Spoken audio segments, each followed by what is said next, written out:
जय जय श्री राधेश्याम। समादरणीय श्रद्धालु भक्तजनहरू सम्पूर्णमा हृदयदेखि नै साधुवादको अर्पण, राधे राधेको प्रणाम। समादरणीय श्रद्धालु भक्तजनहरू, आज हामी यस पुरुषोत्तम मास महात्म्यको 27औं अध्यायको कथालाई लिएर उपस्थित भएका छौं। सम्पूर्ण भक्तजनहरू यिनै कथाका प्रतीक्षामा हुनुहुन्छ होला भन्ने पूर्ण आशाका साथमा सबैजना स्वस्थ हुनुहुन्छ होला, आनन्दित हुनुहुन्छ होला भन्ने उनै भगवान श्री हरिसँग प्रार्थना गर्दछौं। आउनुहोस् यो पुरुषोत्तम मास महात्म्यको 27 अध्यायको कथालाई प्रारम्भ गरौं। श्री हरि गजाननं भूतगणाधिसेवितं कपीथजम्बो फलचारुभक्षणम् उमासुतं शोकविनाशकारकम् नमामि विघ्नेश्वरपादपङ्कजम्। विघ्नेश्वराय वरदाय सुरप्रियाय लम्बोदराय सकलाय जगद्धिताय नागाननाय श्रुतियज्ञविभूषिताय गौरीसुताय गणनाथ नमो नमस्ते। नारायणं नमस्कृत्य नरं चैव नरोत्तमं देवीं सरस्वतीं व्यासं ततो जयमुदीरयत्।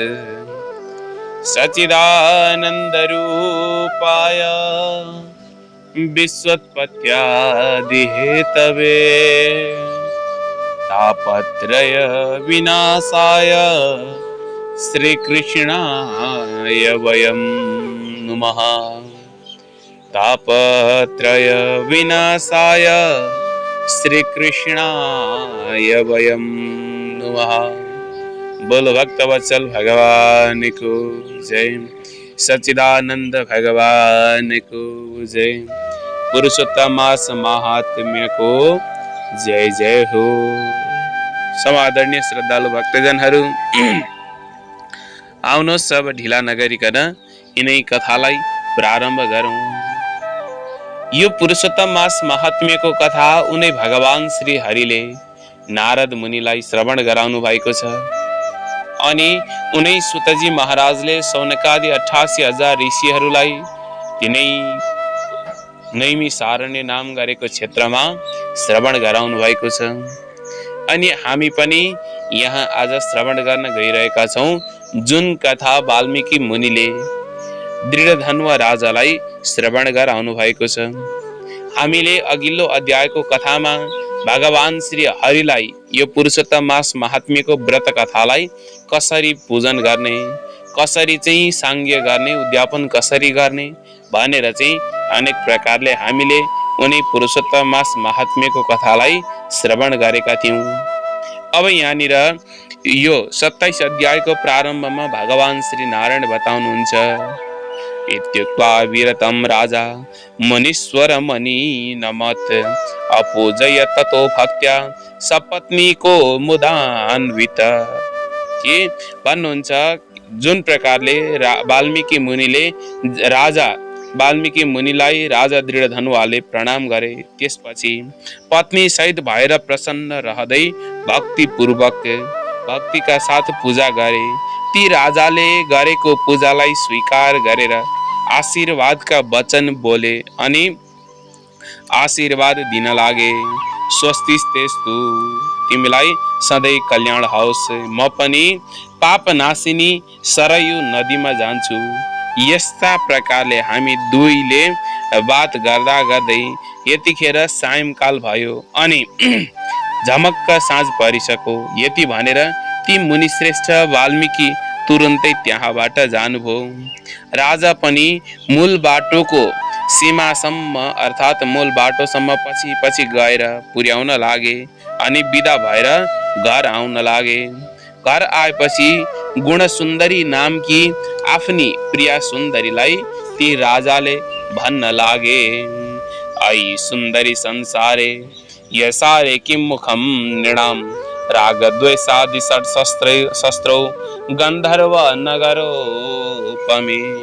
कि हे सुन्दरी, राग द्वेष लोभ क्रोध मद मात्सर्य यी भनेका 6 शत्रुहरूले भरिएको गन्धर्व नगरको यो समान यो असार संसारमा मनुष्यहरूलाई परिणाममा सुख के छ त?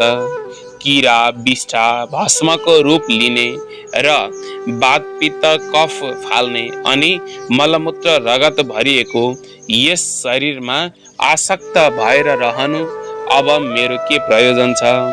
तसर्थ म बरारो हे सुन्दरी, यो अनित्य शरीरले नित्य वस्तु प्राप्त गर्ने पुरुषोत्तम भगवानलाई सम्झदै अब म वनमा जान्छु भनेर आफ्ना पतिको यस्तो कुरा सुनेर पतिव्रता ती सुन्दरीले विनम्र भएर दुवै हात जोडेर प्रसन्नतापूर्वक भन्न लागिन्, अहमप्यागमिष्यामि त्वयैव सह भूपते पतिव्रतानां स्त्रीणां तु पतिरेव हि दैवताम्। हे प्रभु, हे भूपति, हे राजन, म पनि हजुरकै साथमा नै जान्छु, किनकि पतिव्रता स्त्रीका त पति नै देवता हुनुहुन्छ। पति गएपछि त जो नारी छोराको घरमा रहन्छे, बुहारीका अधीनमा रहेकी, त्यो नारी त अर्काको घरमा रहेकी कुकुर्नी जस्तै हुन्छे। पति पनि थोरै दिनुहुन्छ, जुन पिता पनि थोरै दिनुहुन्छ, दाजुभाइ पनि थोरै दिनुहुन्छ र छोरो पनि थोरै नै दिन्छ। छेलो खेलो दिनेवाला त पतिका साथमा कुन चाहिँ स्त्री नजाली। पतिको त्यो कुरालाई स्वीकार गरेर अनि आफ्नो छोरालाई राज्याभिषेक गरेर आफ्नी पत्नीका साथ चाँडै नै मुनिहरू रहने जङ्गलमा जाँदा भए अनि हिमालयको नजिकै बगेको गङ्गामा पुगेर रही पुरुषोत्तम महिनामा पत्नीका साथै रहेर ती राजाले पुरुषोत्तम भगवानलाई सम्झँदै विधिपूर्वक तपस्या गर्न थाले। अनि मासतिर दुवै हात उठाई माथितिर केही नसमाती गोडाको बुढी अमलाले मात्र उभि आकाशैतिर हेरिरहे। खान पिउन छोडी उही श्रीकृष्णको मात्रै नाम जप गर्न थाले। यस्ता प्रकारले व्रत विधिमा रहेका ती तपस्वी राजाकी पतिव्रता ती पटरानी राजाको सेवामा लागिरहेकी थिइन्। यस्ता प्रकारले तपस्या गर्ने भएका ती राजाको पुरुषोत्तम महिनामा सम्पूर्ण पुरुषोत्तम महिना बितेपछि पूरा भएपछि नै घन्टीहरूका जालले श्रृङ्गारिएका विमान आयो। भगवानका पार्षद पुण्यशील र सुशीलले सेवा गरिएका यानि ल्याइएका विमानमा एक आइपुग्यो। त्यस प्रकारको त्यो विमानलाई देखेर पत्नी सहितका ती राजन आश्चर्यचकित हुन लागे। त्यस पछाडि दुवै विमानमा रहेका पुण्यशील र सुशीलालाई ढोगिदिए। त्यसका बाद दुवै ती पार्षदले पत्नी सहितका ती राजालाई विमानमा लगे अनि बसाले। अनि विमानमा चढेर पत्नी सहितका ती राजा तुरुन्तै नयाँ दिव्य शरीरलाई धारण गरेर सरासर गोलोकमा जाँदा भए। यस्ता प्रकारले ती राजाले पुरुषोत्तम महिनामा तपस्या गरेर भय रहित लोकमा पुगेर हरिका नजिकै रहन पाई अत्यन्तै रमाउन लागे। पतिव्रता उनकी पत्नी पनि पुरुषोत्तम महिनामा तपस्या गर्ने आफ्ना पतिलाई सेवा गरेर उनी पनि उसै लोकमा उनका साथै आउन लागिन्। अनि भगवान नारायण भन्नुहुन्छ, वर्णायामि किमद्याहं यदेकरसना मम पुरुषोत्तम समम किञ्चिन् नास्ति नारद भूतले। हे नारद मुनि, मेरो एउटा मात्र जिब्रो छ, आज म अरू के वर्णन गरौँ। पृथ्वी तलमा पुरुषोत्तमको बराबर अरू कुनै पनि छैन, केही पनि छैन। 1000 जन्मसम्म गरेका कठोर तपस्याले जुन फल पाइँदैन त्यो फल पुरुषोत्तम महिनाको सेवा गर्नाले पाइन्छ। त्यस पुरुषोत्तम महिनामा जानेर वा नजानेरै पनि गरिएका उपवासले, दानले, स्नानले, जप आदि अनुष्ठानले करोडौं जन्मदेखि गरिएको अनेक पापको थुप्रो पनि नाश हुन्छ। जस्तै कुनै बाँदरको 3 रातको स्नान मात्रले तुरुन्तै सारा पाप नाश भएको थियो भने, जान्दै नजानिकन पनि पुरुषोत्तम महिनाको व्रत गरेका हुनाले 3 रातको स्नान गर्नाले त्यस दुष्ट बाँदरको पूर्व जन्मका कुकर्महरूको ढेरी नाश हुँदो भयो। त्यो बाँदर पनि दिव्य शरीर धारण गरी विमानमा चढ्नु पर्यो र दिव्य गोलोकमा जाँदो भयो। त्यसकारण पुरुषोत्तम महिना अरु सबै महिना भन्दा अत्यन्तै श्रेष्ठ छ, किनकि जुन यो पुरुषोत्तम महिनाले नै जान्दै नजानिकन हुन गएको केवल 3 रातको स्नानले मात्र त्यो दुष्ट बाँदरलाई हरि भएको ठाउँमा पुर्यायो भने आश्चर्य छ कि पुरुषोत्तम महिनालाई पनि पटमूर्ख बुद्धि नभएकाहरू पनि सेवा गर्दैनन्, अर्थात् पुरुषोत्तममा गर्नुपर्ने विधि नियम गर्दैनन्। हे नारद, ती मनुष्यहरू नै धन्य हुन्, तिनै मनुष्यहरू प्रशंसनीय हुन् जसले चाहिँ उपवास सेवा गर्दछन्, यो महिनामा स्नान जप होम गर्दछन्। नारदजी भन्नुहुन्छ, सर्वार्थ साधनम वेदे मनुष्यम जनुरुच्यते अयम शाखा मृगोप्यध्या मुक्ते यद व्याजसे वनात्। हे प्रभु, वेदमा समस्त धर्म अर्थ काम मोक्षको साधन मनुष्य शरीर नै हो भनेर भनिएको छ, परन्तु त्यो बाँदर जसले नजानिकन गरिएको पनि पुरुषोत्तमको सेवाले एकाएक मुक्त भयो। हे तपस्याका खानी, सम्पूर्ण प्राणीहरूको कल्याणका लागि त्यो सबै बेल विस्तार भएको यो कथा मलाई पनि हजुरले बताउनुहोस्। यस बाँदरले 3 रातकन कहाँ गएर स्नान गर्यो? यो बाँदर को थियो र कहाँ जन्मिएको थियो, कहाँ बस्दथ्यो, अनि पुरुषोत्तम महिनामा नजानिकन नै त्यसको के पुण्य हुन गयो? त्यो सबै कुरा चाहिँ मलाई बेली विस्तार पूर्वक बताइदिनुहोस्।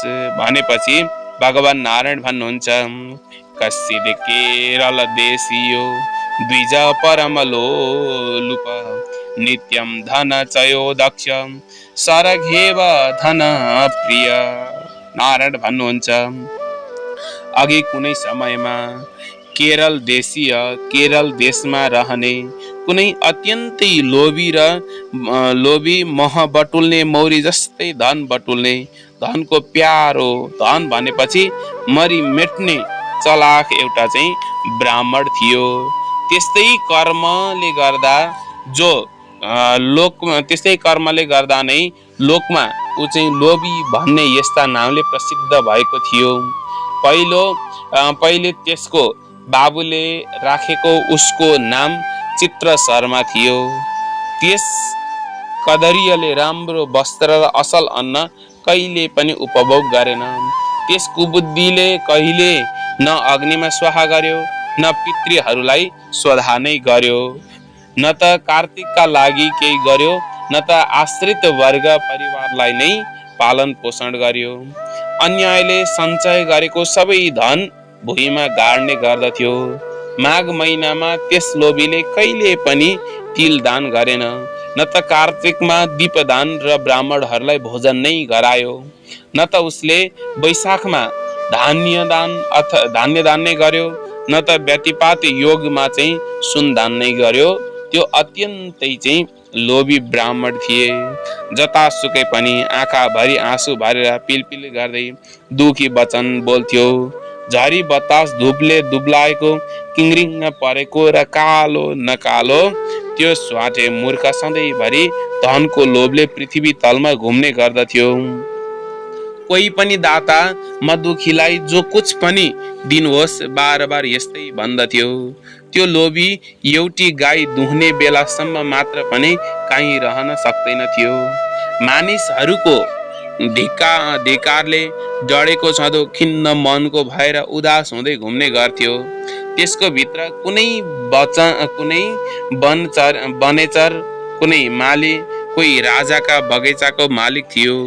त्यो लोभीले त्यस मालीलाई आफ्नो सारा दुःख बार बार घोक घोक गर्दै रुँदै बतायो, हे मित्र, सबै नगरवासीहरू मलाई रोजै तिरस्कार गर्दछन्, असाध्यै धिक्कार्दछन्। त्यसकारण अब म त्यस नगरमा रहन नसक्ने भएँ। यस्ता प्रकारको कुरो बताएपछि त्यो कदर्य यानि कि लोभी ब्राह्मणको अत्यन्तै दुखी माया लाग्दो वचन सुनेर दयाले पग्लिएको त्यस मालीले उसलाई शरणमा परेको दिन अति दुखी ठानेर दया गर्यो। हे बाजे, अब तिमी यही बगैँचामा नै बस भनेर भन्यो। सारा नगरवासीहरूले तिरस्कृत गरेको, दूर दूर गरिएको त्यो लोभी ब्राह्मण पनि मालीको दयालु कुरा सुनेर हर्षले गदगद भएर त्यसै बगैँचामा रहन थाल्यो। अनि ऊ हमेशै त्यसै मालीका नजिकै रहन्थ्यो र उसका आज्ञाको पालन गर्ने गर्थ्यो। मालीले अराएको काम गर्ने गर्थ्यो। त्यसै कारणले त्यो मालीले त्यसका उपर गाढा विश्वास गर्यो। त्यस लोभी ब्राह्मणमा अत्यन्तै विश्वासिलो मन भएकाले यानि विश्वास मनले त्यस मालीले बाहुनलाई नै आफूभन्दा पनि सानो तिनो माली बनाइदियो र त्यसपछि सब तरहबाट भित्रैदेखि यो कदर्य मेरो आफ्नै हो भन्ने निश्चय भएकाले बगैँचाको चिन्ता छोडेर राजमन्दिरको सेवा गर्न थाल्यो। दरबारभित्र काम गर्न लाग्यो। राजदरबारमा सधैँ उसको काम अत्यन्तै धेरै हुने गर्दथ्यो। त्यसैले पराधीनतामा जकडिएको हुनाले ऊ निकै दिन बगैँचामा गएन। उता त्यो अत्यन्तै दुब्लो मरन्च्यासे चाहिँ त्यस बगैँचाको फलहरू मजासित ढुक्क भएर खाने गर्दथ्यो र खाइ नसकेर बचेकालाई लोभीले बेचदिने गर्दथ्यो। शङ्का डर कति पनि नमानिकन निर्भयताका साथ फल बेचेर प्राप्त भएको सारा धन आफूले लिइहाल्थ्यो। कहिलेकाहीँ आएर जब माली सोद्धथे त उसका सामु ऊ झुट बोल्ने गर्दथ्यो। नगरमा घुमी घुमी भिक्षा मागी खाई रात दिन तिम्रो बगैँचाको रक्षा गर्दछु, तैपनि यस बगैँचाका फलहरू महिनै पछि पक्षीहरू आएर खाँदै जान्छन्। हेर्नुहोस्, खाँदै गएका केही पक्षीहरूलाई मैले खुबसँग नासिदिएँ, धपाइदिएँ। ती पक्षीका मासुहरू र प्वाखहरू यहाँ सबैतिर छरिएका छन्। ती टुक्राहरू पखेटा देखेर उसका उपर अत्यन्तै विश्वास गरेर बगैँचाको मालिक त्यो माली जान्थ्यो, त्यहाँबाट निस्किने गर्दथ्यो। यसै प्रकारले रहँदा त्यहाँ दुष्ट बुद्धि भएको दुर्बुद्धि त्यस कदर्याको 87 वर्षहरू बितेछन्। त्यसपछि बुढेसकालले जर्जरिएको जीर्ण देह भएको त्यो मूढ बुद्धि लोभी त्यही मर्दो भयो। उसले अग्नि र दाउरा पनि पाएन, यानि ऊ चितामा जलाइएन।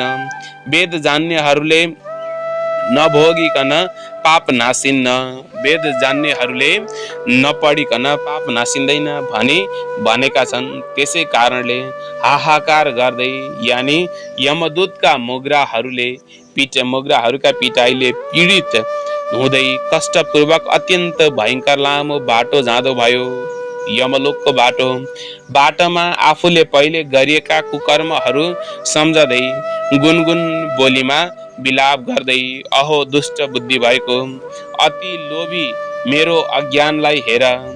कृष्ण सार मृग कस्तुरी रहने यस पवित्र भारतवर्षमा देवताहरूले पनि मुस्किलले पाइने मनुष्य देह पनि पाएर पनि मैले धनको लोभमा लागेर के गरेँ? मैले व्यर्थै मनुष्य जन्म गुमाएँ। मैले धेरै समय लगाएर जो धन कमाएको थिएँ त्यो धन त सबै अर्काको अधीनमा गयो। अब यतिखेर कालको पासमा बेरिएको पराधीन मैले के गर्न सक्छु र? पहिले मनुष्य जन्म पाएर कुनै पुण्य कर्म गरिन, न त कुनै वस्तु दान गरेँ, न त आगोमा यज्ञादि गरेर हवन गरेँ, न त हिमालयको गुफामा बसेर तपस्या नै गरेँ, न त कुनै पनि प्रकारले गङ्गामा स्नान गरेँ, न त मैले पुरुषार्थ दिने यानि कि बल बढाउने, आफ्नो मनुष्य देहलाई पोषण गर्न हृष्टपुष्ट पारे। हे शिव, जो द्रव्य धन सञ्चय गरेको थिएँ त्यो बेकार भई भुइँमा नै गाडेको गाडै रह्यो। दुष्ट बुद्धि भएका मैले बाँचुन्जेल आफ्नो जीवनलाई अत्यन्तै कष्ट दिएँ। मैले कहिले पनि आफ्नो जठराग्निलाई अन्नले तृप्त पारिन। कुनै चाडपर्वमा पनि राम्रो कपडा आफ्नो शरीरलाई सजाइन राम्रो कपडाले। न त दाजुभाइलाई, न त बन्धु बान्धवलाई, न त आफ्ना मानिसहरूलाई, न दिदी बहिनीहरूलाई, अनि न त कोही पनि इष्ट मित्रहरूलाई मैले कहिले पनि सन्तुष्ट पार्न सकिन र न त मैले कहिले नै तिनीहरूलाई एकपल्ट पनि मिठाईहरूले तृप्त नै पारे। यस्ता प्रकारले विलाप गर्दै यमदूतहरूले ताडित गर्दै यमराजको समीपमा पुर्याए। त्यसलाई देखेर चित्रगुप्तले शुभ अशुभको पाप पुण्यलाई हेरेर आफ्ना स्वामी धर्मराजलाई बिन्ती चढाए। हे महाराज, यो ब्राह्मणहरूमा अधम अत्यन्तै लोभी ब्राह्मण हो। धनको लोभी यस दुर्बुद्धिको कति पनि पुण्य छैन। बगैँचामा रहेर यसले धेरै नै पाप गर्दो भयो। बगैँचाको मालीले विश्वासपात्र बनेर प्रशस्त फलहरू चोर्थ्यो र त्यसपछि जुन पापका फल थिए तिनलाई चाहिँ खाने गर्दथ्यो।